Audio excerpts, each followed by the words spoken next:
প্রয়াত হয়েছেন বাংলা চলচ্চিত্র ও টেলিভিশনের জনপ্রিয় অভিনেতা রাহুল অরুণোদয় বন্দ্যোপাধ্যায়।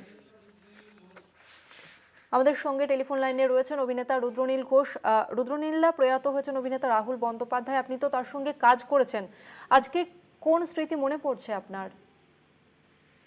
দেখুন, সেটা হচ্ছে সহ অভিনেতার থেকে আমার ভাইয়ের মতো ছিল। কারণ চিরদিনই তুমি যে আমার সিনেমাটা থেকে ওর অভিনয়ের জন্য যে নাম হয়, তার অনেক আগে থেকেই আমার সঙ্গে যোগাযোগ, একসঙ্গে নাট্যচর্চা, অভিনয়, স্ক্রিপ্ট আমার ছাত্রের মতোই ছিল।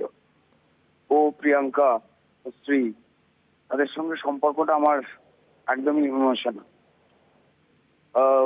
এই চলে যাওয়ার খবর, সেটা দুর্ঘটনা না কোনো গাফিলতি, সে নিয়ে হয়তো চুলচেরা বিচার পরে হবে, পোস্টমর্টম ইত্যাদি প্রভৃতির পর। কিন্তু যেটা সব থেকে বড় ক্ষতি, দর্শকদের কাছে ক্ষতি হচ্ছে যে একজন সুপার অ্যাক্টর দীর্ঘ 20 বছর প্রায় এত সূক্ষ্ম অভিনেতা খুব কমই এসেছেন।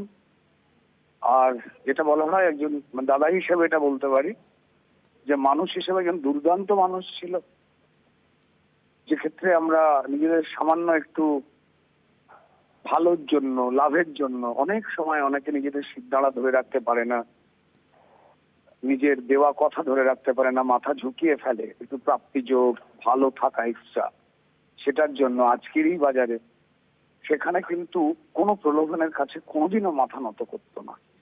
আর যেটা আরো সব থেকে মজার কথা, অত্যন্ত দৃঢ়তার সঙ্গে যুক্তি দিয়ে কথা বলতো, নিজের মতামত রাখতো খুব সহজভাবে।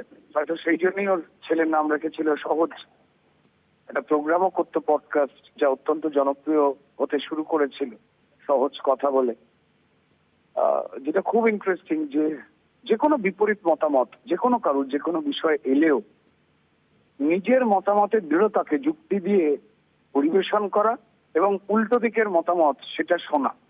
যদি কখনো নিজের ওর ভুল হয়ে যেত কোনো বিষয়ে, আমার সঙ্গে অনেকবার হয়েছে, চিৎকার চেঁচামেচি, ধুর তুমি ছাড়ো তো, দেখ তুমি ফালতু কথা বলছো। ঠিক তারপর 2-1 দিন পর কোনো বিষয়ে যখন ওর মনে হয়েছে যে না, ও ভুল ছিল, ওকে তো ঘুরিয়ে সেই ফোনটা বা দেখা করে সবার কাছে বলা যে আমি না সেই দিন চেঁচামেচি করলাম, ব্যাপারটা ঠিক হয়নি। আমাকেও আমার সঙ্গে অনেকবার হয়েছে।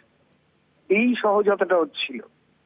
তো তার এই এত অল্প বয়সে শুটিং করতে গিয়ে এই যে ঘটনা, যেটা আমাদের কাছে বিশ্বাসই হচ্ছে না যারা ওকে খুব কাছ থেকে চিনি বা আমাদের যে কজনের সঙ্গে ওর একদম আর্থিক সম্পর্ক, তো আমাদেরও বিলিভ হচ্ছে না যে বাবিন আর নেই। কারণ ডাক নাম বাবিন, ওই নামেই আমরা ডাকি। সিনেমার জগতের দেওয়া নাম রাহুল বা বাড়ির নাম অরুণোদয়, কোনোটাতেই আমরা ডাকতাম না, আমরা বাবিন বলে আর কিছু চিনি। জাস্ট বিলিভ হচ্ছে না যে বাবিন আর নেই। রুদ্রনীলদা, রাহুলদার চলে যাওয়া বাংলা সিনেমা জগতের জন্য কতটা ক্ষতি? অনেক বড় ক্ষতি। তার কারণ ডায়লগ বলতে পারা, সাধারণ এক্সপ্রেশন দেওয়া আর্টিস্ট অনেকেই আসেন,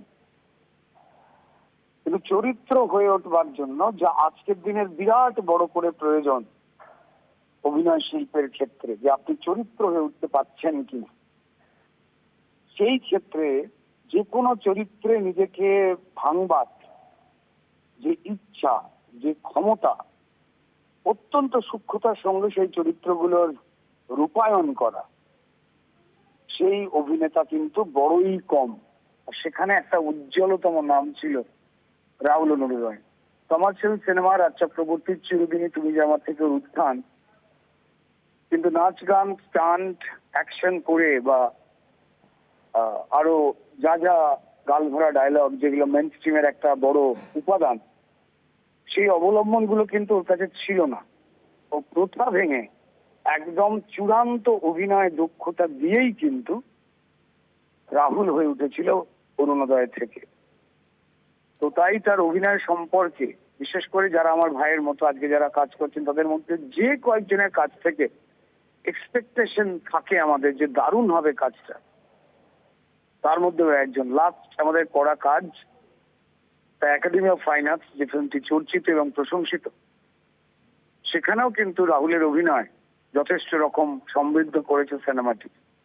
দর্শকদের কাছে তো একটা বড় ক্ষতি হলেই এত অল্প বয়সে এত ভার্সিটাইল একজন সুপার অ্যাক্টরকে হারানো।